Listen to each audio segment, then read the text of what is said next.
Assalamualaikum warahmatullahi wabarakatuh. Waalaikumsalam.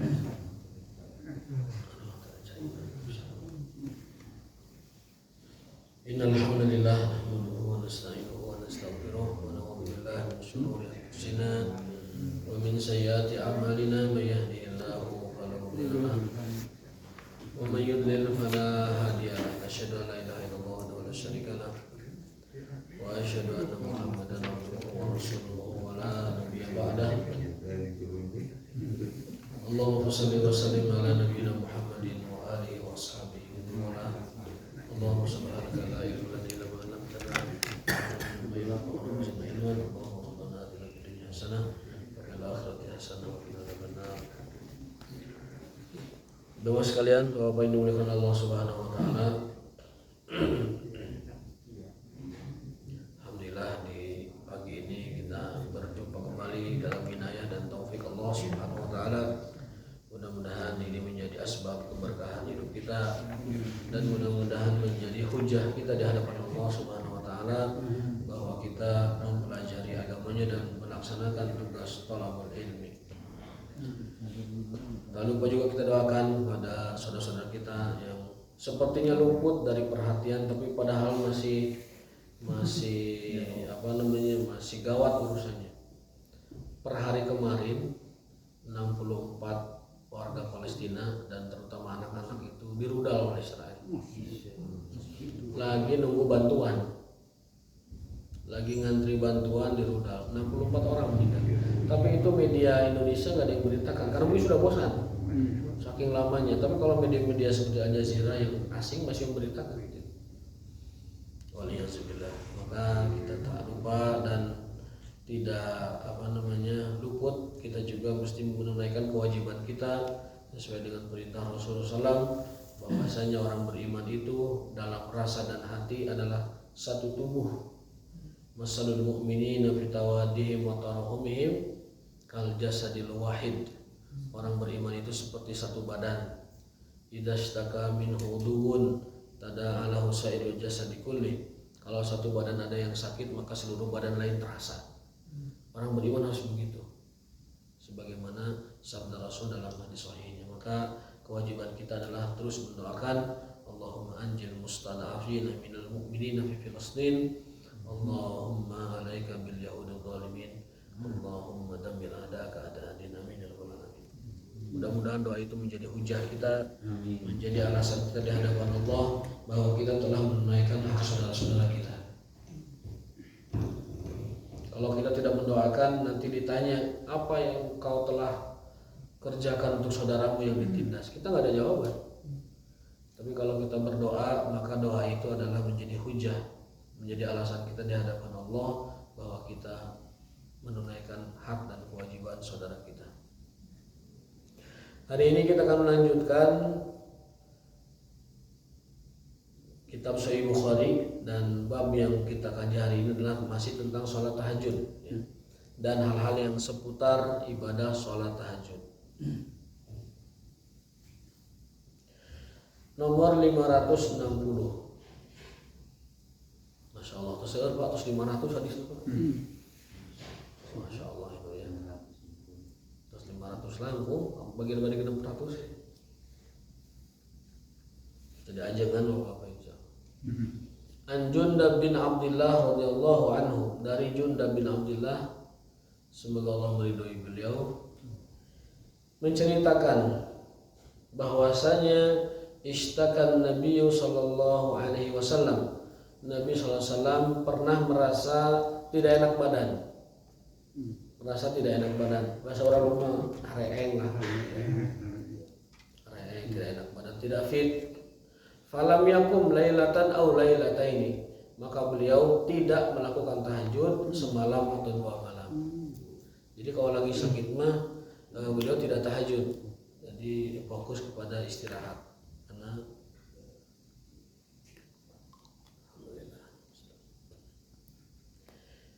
dan bagi orang-orang yang biasa menunaikan sebuah ibadah kemudian karena sebab tertentu tidak bisa melakukannya, dia masih tetap dihitung melaksanakan ibadah itu. Dalam sebuah hadis Rasulullah bersabda, "Inna fil madinati aqwaman." Jadi kisahnya ini ada seorang bahasa orang nama ya mempertanyakan lagi kenapa ada orang-orang yang tidak pergi berjihad tapi dapat pahala jihad. Nah, Rasul SAW menjelaskan, sesungguhnya di Madinah ada orang-orang yang mendapatkan pahala jihad tapi mereka tidak berjihad. Inna fil madinati aqwaman la yasiru, mereka tidak berjalan masirakum, perjalanan kalian, tidak berjihad kalian, tapi mereka mendapatkan utuh full pahala jihadnya seperti kalian. Kenapa? Karena mereka kalau lagi sehat berjihad, kalau mereka lagi muda berjihad, kalau mereka lagi mampu ada bekalnya berjihad. Nah, ketika tidak mendapatkan itu, bekal tidak ada, mungkin juga sudah usia tua, mungkin juga sudah tidak fit lagi karena ada fisik yang kurang mendukung misalnya, maka mereka tetap diberikan pahala jihad tersebut tanpa mereka mengikuti jihad. Para ulama menyimpulkan dari hadis ini bahwa orang-orang yang terbiasa melakukan suatu ibadah kemudian terhalang tidak bisa melakukan karena sebab tertentu, mungkin sakit, mungkin musafir, mungkin juga ada sebab tertentu, mereka masih tetap dihitung melakukan ibadah itu. Ya, misalkan biasa tahajud, tiba-tiba nggak tahajud karena safar, tidak tahajud karena sakit, tidak tahajud karena benar-benar ketiduran, karena saking capeknya siang hari, isya tidur bleksek sampai ke subuh. Tapi biasanya tahajud. Itu mereka dihitung tetap tahajud. Sholat duha, yang biasa sholat duha, kemudian ada sebab tertentu harus meeting tidak bisa ditinggalkan, harus melakukan aktivitas yang tidak bisa ditinggalkan, misalkan ngantar anak ke klinik, misalkan ngantar istri ke klinik, atau perjalanan harus menempuh jarak tertentu dan sebagainya, maka orang-orang yang biasa sholat duha namun karena sebab tertentu tidak bisa duha, jangan khawatir, mereka tetap dihitung melaksanakan sholat duha. Itulah untungnya kalau kita punya amalan andalan. Itulah untungnya kita punya amalan yang biasa didawamkan, kemudian ketika tidak bisa Allah tetap ngasih pahalanya dan keutamaannya meskipun kita tidak melaksanakannya. Tapi kalau tidak biasa ya tidak dapat. Tidak biasa jangan berharap para duha, pektek gering saya mau menang pahala duha ada ngurus budak. Yang ngurus budak tidak dapat pahala duha kalau dia sehari-harinya tidak duha. Tapi kalau biasa sholat duha lalu kemudian ngurus budak tidak duha dapat pahala duha. Rasulullah SAW pernah ketika merasa tidak enak badan, beliau tidak melakukan tahajud 1 malam atau 2 malam, lailatan au lailataini. Sekali 2 kali tidak tahajud karena sakit itu tidak apa-apa.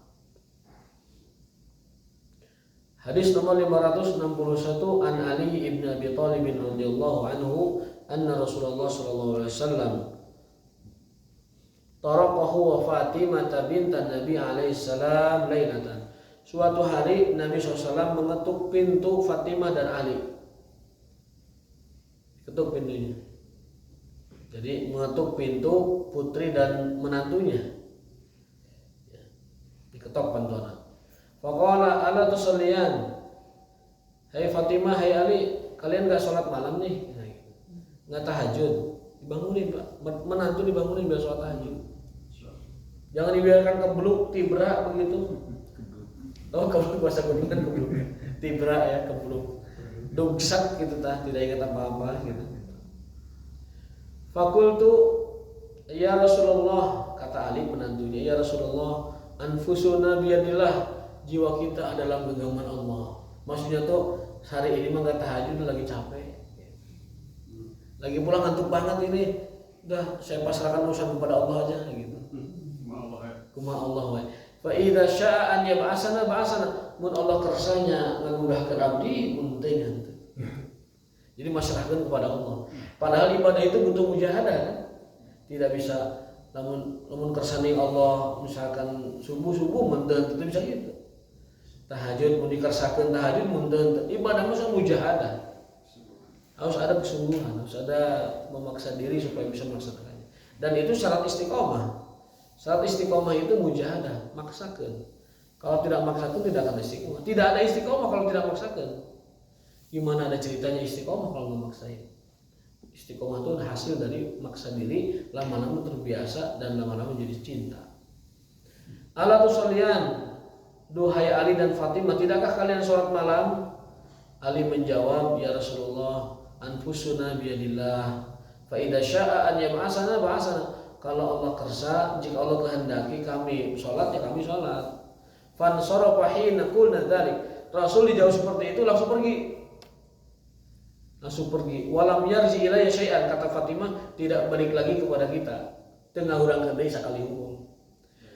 Summa sami'tuhu wa huwa muwallin, sambil pergi Rasul mengatakan begini, yadrib fakhidahu, memukul pahanya, wa huwa yaqul wa kana al-insanu aktsara syai'in jadala, sambil membaca ayat, manusia itu memang banyak mendebatnya daripada iya-iyanya.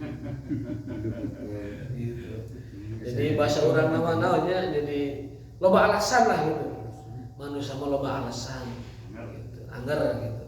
Sambil menepuk paha beliau mengatakan wa kana al-insanu aktsara syai'in jadala, membaca ayat yang artinya bahwasanya sesungguhnya manusia aktsara syai'in jadala, ngeyel lebih banyak ambil alasan daripada melaksanakan.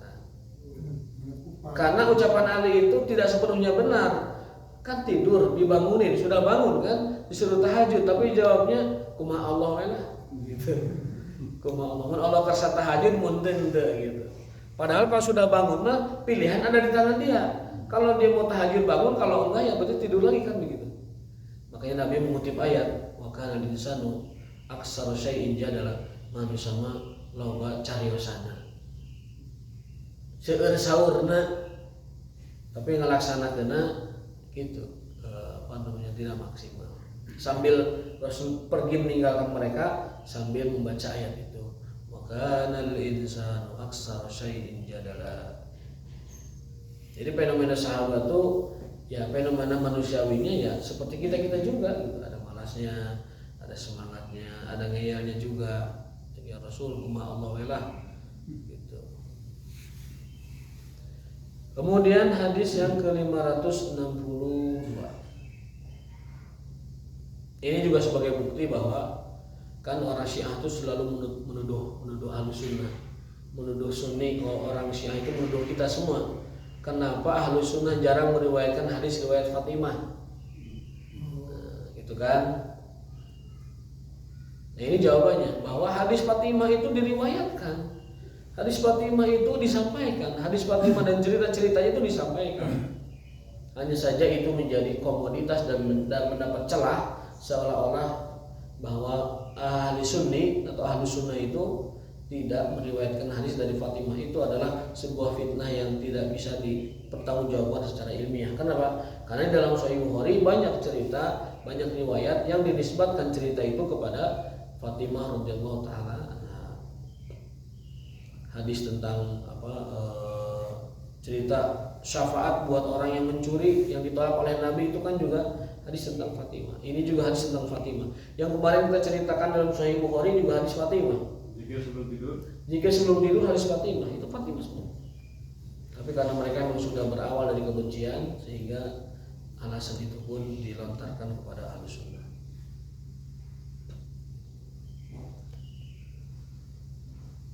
Sebuah dudukannya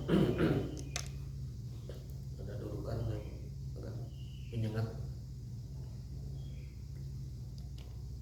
Bismillah. Nomor 562.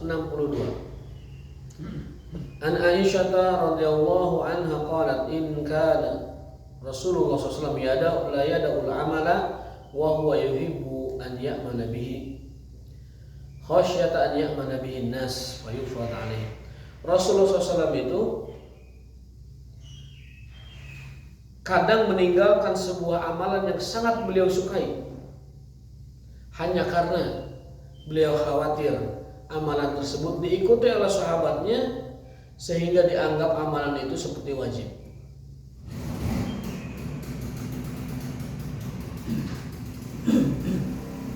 Rasulullah SAW, kata Aisyah radhiyallahu taala, biasa meninggalkan sebuah amalan yang paling beliau sukai bahkan ya, hanya karena takut atau khawatir para sahabatnya itu ngikutinya lalu menganggap itu hal yang difardukan atau wajib.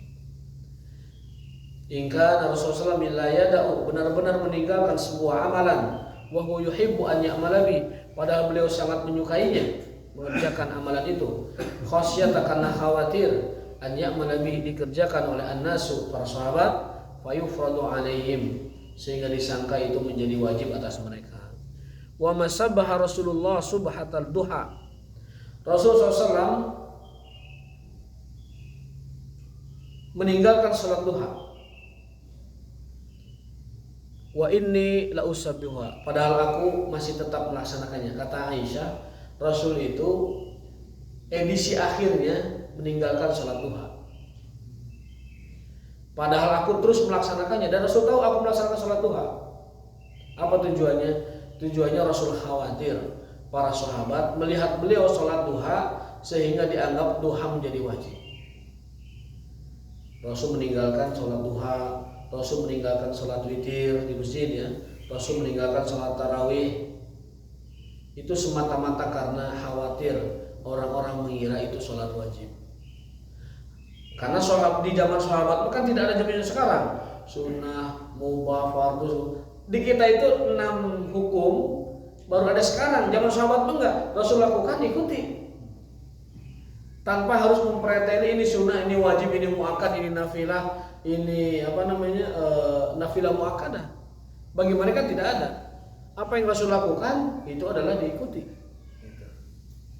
Kalau zaman kita mah pulah pilih ini mah nafilah biasa dah.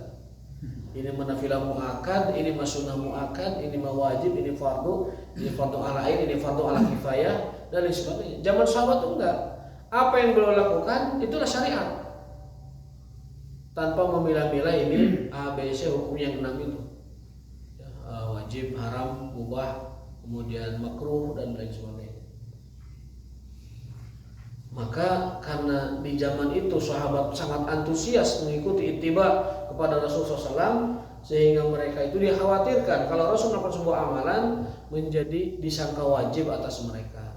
Maka kata Aisyah, Rasul itu edisi terakhirnya tidak sholat duha, meninggalkan sholat duha karena khawatir duha dianggap wajib. Khawatir duha dianggap wajib. Meninggalkan witir di masjid, meninggalkan tarawih di masjid. Maka tarawih beliau cuma 3 hari.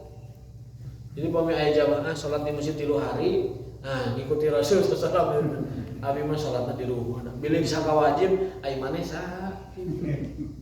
Kamu mah bukan rujukan hukum, kamu mah bukan rujukan fatwa. Mau salat di masjid sehari, mau 30 hari enggak ada ngaruhnya kalau kamu mah. Kalau Rasul memang rujukan. Kalau beliau terus di masjid, khawatir dianggap itu wajib. Ini perlu dibedakan. Bahkan Aisyah mendalilkan bahwa Nabi kenapa sholat sunnahnya di rumah itu alasannya hanya satu, khawatir dianggap itu sebuah ibadah wajib. Kenapa Rasul sholat sunnahnya di rumah? Khawatir itu dianggap wajib. Di dalam Sahih Bukhari jelas seperti itu. Tetapi itu tidak sepenuhnya benar. Kenapa? Karena ada sebuah hadis bahwa Rasulullah SAW itu memerintahkan kita untuk menunaikan dan menjadikan rumah kita ini makmur dengan sholat. Perumpamaan rumah yang ada zikir, ada sholatnya, sedangkan rumah yang tidak ada zikir, tidak ada sholatnya, itu seperti masjid dan kuburan. Rumah yang tidak ada sholat sunnahnya, rumah yang tidak ada tilawatul Qur'annya, rumah yang tidak ada zikirnya, itu seperti kuburan. Apa sifat kuburan? Hiji keung, kedua poek, katilu sieun, kaopat nyangker gitu. Geumun. Yang kelima, banyakkan jin atau malaikat di sekitar kira-kira di situ. Banyaknya jin. Ya. Masal perumpamaan, bukan hanya orang, rumah juga sama. Perumpamaan orang yang berzikir dengan yang tidak berzikir seperti perumpamaan orang hidup dan orang mati. Itu kalau manusianya. Masalul ladzi yazkuru rabbahu, perumpamaan orang yang berzikir maksudnya. Masalul ladzi yazkuru rabbahu, perumpamaan orang yang berzikir menyebut nama Allah. Walladzi la yazkur, dan yang tidak berzikir masalul hayyi wal mayyit. Sahih Bukhari. Hadis sahih. Perumpamaannya seperti orang hidup dan orang mati. Nusok wirid, nusok zikir dengan yang tidak wirid, tidak zikir seperti orang hidup dan orang mati. Maka nutara wirid mah jika bangkai hirupna. Diperumpamakan seperti bangkai, seperti mati begitu. Tidak ada kehidupan dalam hatinya, tidak ada kehidupan dalam amal ibadahnya, tidak ada kehidupan dalam jiwa raganya. Maka Nabi mengingatkan perumpamaan orang yang suka zikir dengan orang yang tidak ada zikirnya seperti perumpamaan orang hidup dan orang mati. Begitupun juga bangunan. Perumpamaan rumah yang ada zikirnya dengan rumah yang tidak ada zikirnya bagaikan perbedaan antara masjid dan kuburan. Kita tidak mau rumah kita jadi seperti kuburan. Kemudian apa tadi geuman ya. Angker, koek, loba jinna, lain malaikat. Tidak mau seperti itu. Maka rumah seperti itu biasanya mudah cekcok, mudah pasea, mudah berantem, mudah juga dikendalikan rumahnya itu oleh jin dan syaitan dan sebagainya. Maka hidupkanlah rumah dengan salat-salat sunnah tadi. Tahajudnya di rumah, ya. Witirnya di rumah kalau bisa, kalau tidak bisa karena kita orang tipikal yang susah bangun, ya sudah ikut aja acara sahabat dengan 2 rakaat tahajud dan 1 rakaat witir setelah isya. Rawatib di rumah juga. Setelah rawatib. Rawatib Rawatib. Rawatib itu di rumah mangga, di masjid mangga. Melihat kepada diri kita. Kalau model-model orang yang rawatib di rumahnya itu terbengkalai, mendingan di masjid. Pulang dari masjid zuhur nih, pulang ke rumah. Dan biasa nama tidak langsung rawatib, kita hoream nih. Cegala karena kopi, cegala karena sangu, geus nyocol sangu ku centong eta. Can bakdiah ya, tapi geus nyentok we heula. Akhirna mah geus makan teu bakdiah teu nama. Ada yang pulang ke rumah, saya mah di rumah aja lah ininya. Ternyata udah ada remote TV, ka remote heula, kana TV. Jadi bakdiah atau qobliyah itu kadang kalau di rumah beberapa orang mah tidak bisa. Qobliyah sebelum sholat di rumah sampai ke masjidnya masuk terus misalkan. Apalagi yang begitu mengutamakan qobliyah di rumah, di masjidnya masbuk, nah itu kan repot juga. Repot itu kan. Jadi saya mah qobliyah di rumah lah, qobliyah subuh di rumah segala macam. Tapi pas ke masjid misalkan masbuk itu yang tidak tepat. Jadi memang ada hadis bahwa sebaik-baik sholat itu di rumah ilal maktubah, kecuali sholat wajib. Itu tujuannya adalah satu, meringankan umat manusia supaya tidak menganggap ibadah sunnah itu wajib. Pertama pasti itu tujuannya, sebagaimana penjelasan Aisyah. Yang kedua adalah untuk menjadikan rumah kita makmur dengan sholat. Yang dimaksud rumah makmur dengan sholat itu sholat sunnah. Menghidupkan rumah, menjadikan rumah tidak seperti kuburan itu dengan sholat sunnah. Karena sholat wajib mah di masjid. Bagi laki-laki. Sholat wajib mah di masjid, sholat sunnah itu di rumah. Kalau kita kondisinya ideal. Seperti Nabi kan, kenapa Nabi ba'diyahnya di rumah terus? Karena memang ditungguin beliau mah. Kahiji, ditungguin, kalau beliau nggak datang nggak akan komat-komat. Yang keduanya, beliau tidak mau itu menjadi sebuah beban, kewajiban dianggap wajib oleh para sahabatnya. Kalau kita mah tahu diri lah. Ya, kalau sudah pulang ke rumah tuh susah ba'diyah itu Pak. Lohor pulang ke rumah susah ba'diyah itu. Kamandukeula biasa nama. Kamandukeula biasa mulai 2 rakaat biasa gitu. Eta ke rumah nasi goreng dulu. Nah, sebagainya. Ya, itu sudah kelumrahan kita, tahu kelemahan kita, udah mendingan di masjid lah. Qobliyah ba'diyahnya mendingan di masjid. Qobliyah di rumah jatuhnya sunnah apa? Sunnah qobliyah dijaga, sementara pas sholatnya masbuk terus. Jadi salah prioritas kan begitu. Salah prioritas. Tapi kalau kita paham ya udah di masjid aja lah qobliyahnya supaya langsung dengan sholat wajibnya. Nah, jadi Aisyah menjelaskan bahwa Rasulullah SAW pada akhirnya meninggalkan sholat duha karena takut dianggap wajib, tapi aku, kata Aisyah, masih tetap melaksanakannya. Masih tetap melaksanakannya. Ini juga yang menjadi silang sengketa terkait kunut. Salah satunya ini, Rasul itu kan pernah kunut sebulan lalu nggak kunut.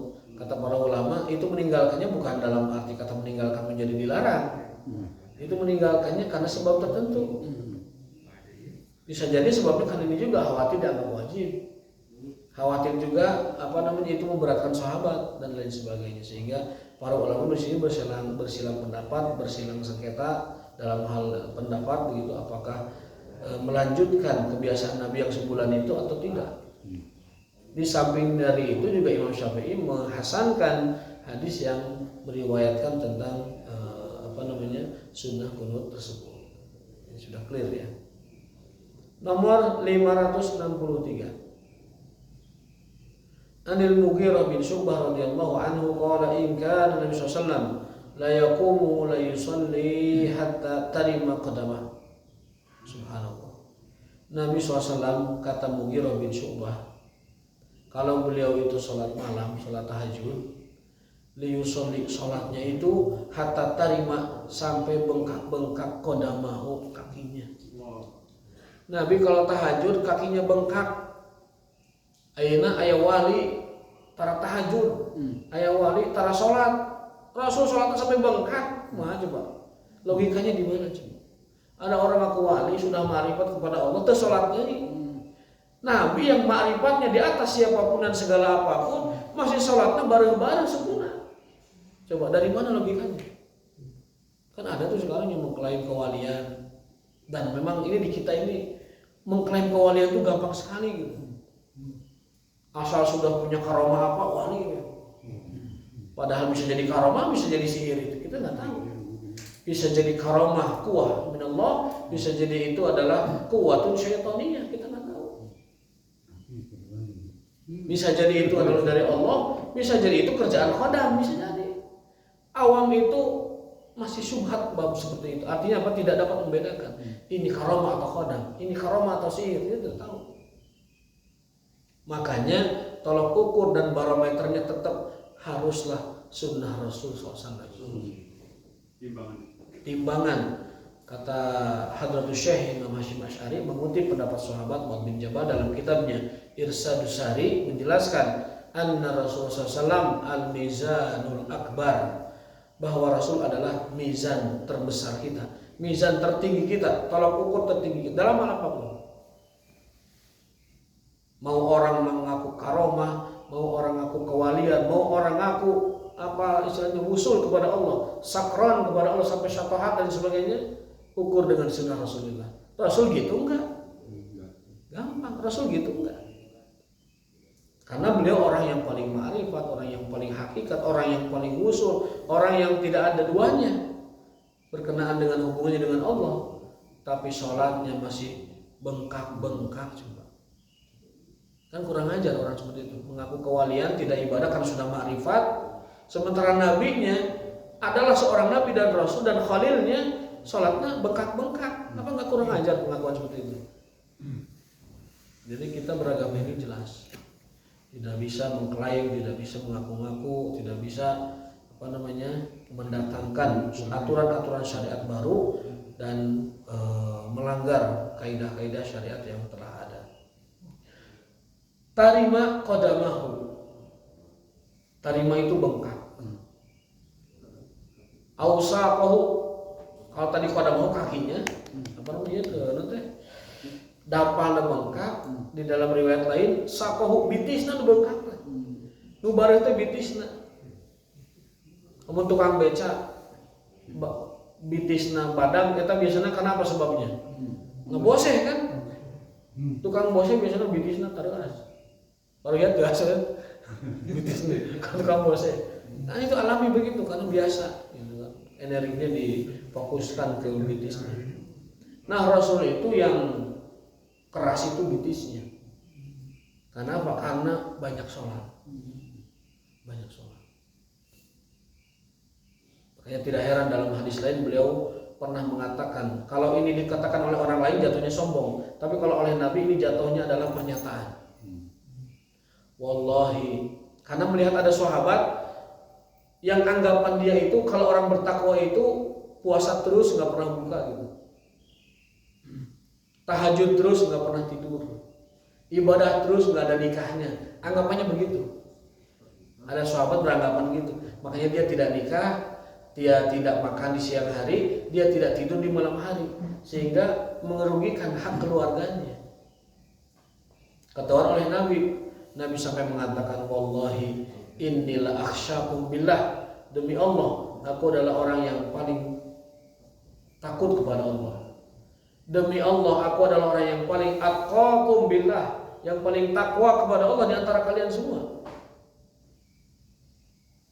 Inilah akhsyakum billah, la atqakum billah, la a'lamu minkum billah, dan aku orang yang paling ma'rifat, paling tahu, paling berilmu tentang Allah di antara manusia seluruhnya.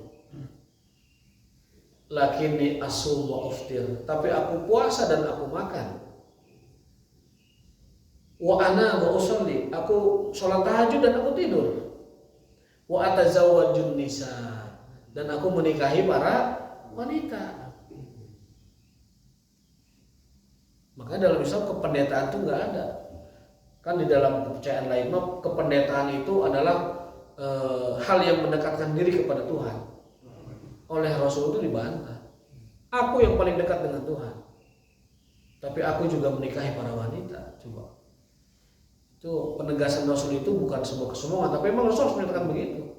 Inilah alamukum billah, la akhsyakum billah, la alamukum billah, la atqakum billah.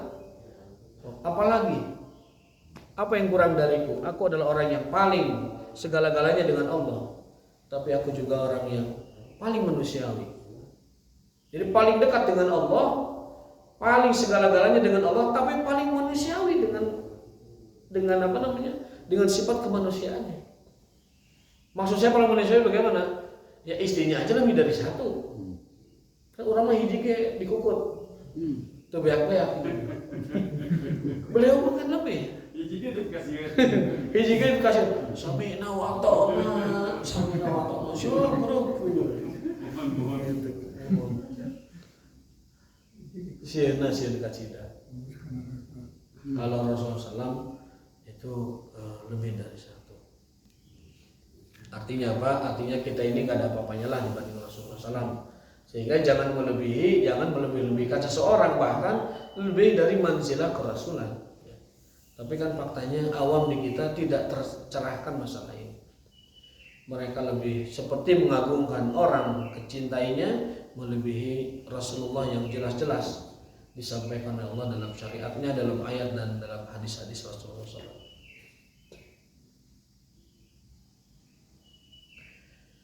Fayuqalu lahu, lalu dikatakan, ditanya oleh Aisyah radhiyallahu taala anha dalam sebuah keterangan begitu. Tapi Mughirah menyebutnya tidak menyebut Aisyah, tapi yuqalu, ditanyakan padanya. Afala akunu abdan syakura. Ditanyakan, ya Rasulullah, kenapa engkau salat sampai sedemikian rupa gitu. Fayuqalu lahu, Rasul ditanya oleh yang lain dalam keterangan lain itu Aisyah yang bertanya, ya Rasul, kan engkau teh atau diampuni dosanya, ya, dijamin surganya, menjadi kekasih utamanya, hamba yang paling utama dari seluruhnya, diampuni dosa yang lalu dan yang akan datang bahkan. Untuk apa sholat semua ini? Bahasa gitulah. Kenapa sholatnya sedemikian rupa gitu? Kalau sudah sempurna seperti Anda mah duduk saja wis ka surga langsung, ibarat kata begitu. Buat apa lagi tahajud sampai bengkak dan lain sebagainya? Apa jawaban beliau? Afala akunu abdan syakura. Aku ingin menjadi hamba yang bersyukur. Aku ingin menjadi hamba yang bersyukur. Maka dari hadis ini para ulama membagi ibadah itu ada tiga model. Ada orang ibadahnya itu seperti tukang dagang, nggak hayang pahala itu. Boleh. Bahkan itu Allah berikan targhibnya. Ada orang yang ibadah itu karena targhib, fadilah. Anu wudu maca doa, mungkin diasupkan ke surga, di semua pintunya. Misalkan yang melaksanakan zikir subhanallah wa bihamdi, Allah hapuskan dosanya meskipun sebanyak buih di lautan. Jadi motivasi dia itu adalah keutamaan fadilah. Itu ibadah nomor pertama. Yang di benaknya itu adalah fadilah dan keutamaan. Para ulama menyebutnya ini ibadahnya tukang dagang. Jadi mencari untung yang banyak gitu. Dan itu dibolehkan. Bahkan itu dianjurkan karena Rasul memberikan motivasi juga demikian. Ada sahabatnya lagi bersedih karena disiksa orang Quraisy. Apa kata Rasul? Tenanglah sahabatku, bagimu surga. Kan gitu. Ada orang yang mengejar beliau kasih harapan, bagimu adalah dipakaikan mahkota Raja Persia. Ada orang yang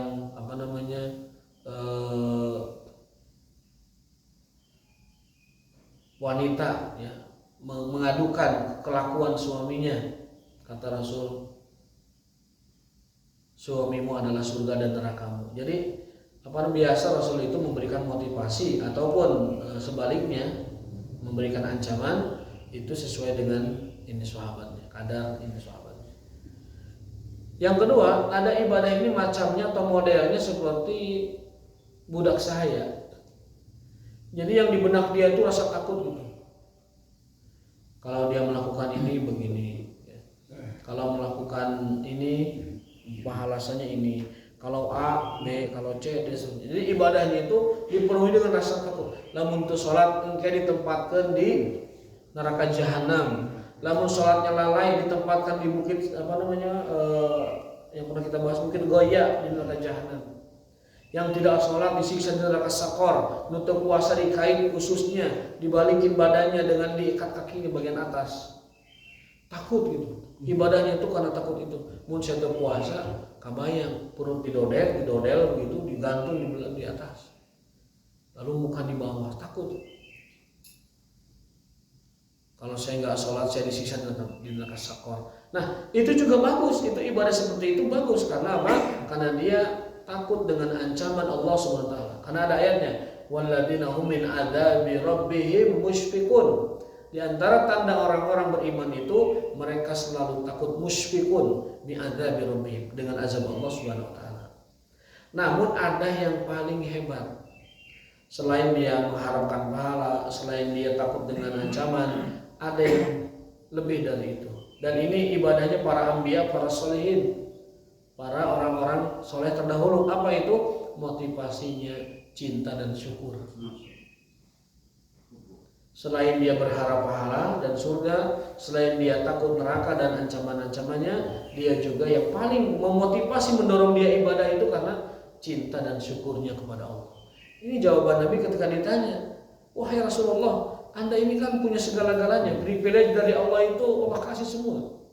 Kenapa salatnya masih begini? Sampai bengkak-bengkak. Jawaban beliau, aku ingin menjadi hamba yang bersyukur. Motivasi beliau adalah syukur kepada Allah. Memang jarang orang yang mencapai derajat seperti ini, tetapi usaha kita menuju ke sana juga perlu diusahakan. Jadi saat salat, Allahu Akbar, ya Allah ini syukur saya kepada Engkau. Salat sunnah, tahajud. Kenapa tahajud? Syukur ke Allah dipasihan rezeki. Jarang motivasi gitu, rata-rata kunaon tahajud, hoyong surga gitu. Kunaon tahajud, sieun neraka, jadi ngalobakeun amal soleh. Tapi Nabi ketika ditanya, kenapa sholat sedemikian rupa? Aku ingin menjadi hamba yang pandai bersyukur kepada Allah. Nah, darajatus syukri wal hubbi ini diamalkan atau dilaksanakan oleh para anbiya wassalihin wassalihun, para nabi dan para orang-orang soleh yang telah mencapai derajat seperti itu. Jadi ketika takbir itu merasakan, ya Allah, ini cintaku, ini syukurku, Allahu Akbar. Ketika sedekah, ya Allah, ini syukur saya. Engkau telah memberikanku banyak kenikmatan, mata yang bisa melihat, kemudian telinga yang bisa mendengar, oksigen yang kita hirup, badan yang sehat, keluarga yang sehat, rezeki yang melimpah, ya Allah. Saya sedekah, ini syukur saya, ya Allah.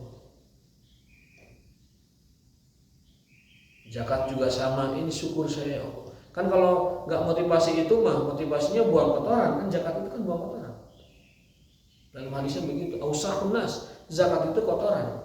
Kalau tidak dikeluarkan, dia akan merusak harta halalnya. Majtama amalun zakah illa afsadathu. Tidak akan berkumpul duit zakat dengan harta seseorang kecuali akan merusaknya jika tidak dikeluarkan. Tapi kalau orang yang makomnya sudah tinggi, ketika mengeluarkan zakat, ya Allah, ini syukur saya. Ketika tahajud, ini syukur saya, ini cinta saya kepada Engkau. Maka kalau orang ibadah motivasinya syukur dan cinta, dia tidak akan merasakan berat dan susahnya dalam ibadah. Mudah-mudahan kita semua dapat mencapai derajat syakirin wal muhibbin lillahi subhanahu wa ta'ala. Amin ya rabbal alamin. Mungkin yang terakhir ya, masih ada waktu soalnya.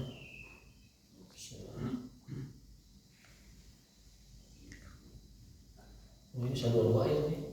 Satu ayat ini. Nah, berikutnya hadis ke-564. Dari sahabat mulia Abdullah bin Amr ibn As radhiyallahu ta'ala anhuma, anna Rasulullah sallallahu alaihi wasallam qala lahu ahabbus shalah ila Allah salatu Daud alaihi salam wa ahabbus siyami ila Allah siyami Daud alaihi salam. Sesungguhnya salat yang paling Allah sukai selain salat wajib tentunya ya, karena itu kewajiban. Sesungguhnya salat yang paling Allah sukai, yang paling Allah cintai adalah salat Daud. Wa ahabbus siyam, dan puasa yang paling Allah sukai, Allah cintai adalah siyamu Daud, saum Daud. Apa itu salat Daud dan siyam Daud? Salat Daud adalah wa kana yanamu nisfal laili wa yaqumu sulusahu. Salat Daud itu adalah malamnya cuma tidur setengah malam. Setengah malamnya lagi untuk tahajud sepertiga, dan untuk tidur lagi 1/6 sebelum subuh. Jadi kita ini dianjurkan malam itu tidur setengah malam, lalu tahajud, kemudian setelah itu tidur lagi 1/6 malam supaya subuhnya segar. Tapi nutara biasa mah ulah 14 angine biasa. Tahajud, kemudian tidur lagi. Kalau Rasul biasa sebelum subuh tuh mesti tidur dulu. Ketika dengar azan, wasabah langsung mereka loncat dari pembaringannya langsung ke siap-siap ke masjid. Kalau model kita ini agak susah, tahajud, kemudian setelah itu 1/6 malam sisanya itu tidur supaya subuhnya segar. Itu agak susah. Rata-rata 12 angin. Tapi kalau mau dicoba misalnya 1 kali 2 kali, tapi alarmnya 3 lapis pun bisa.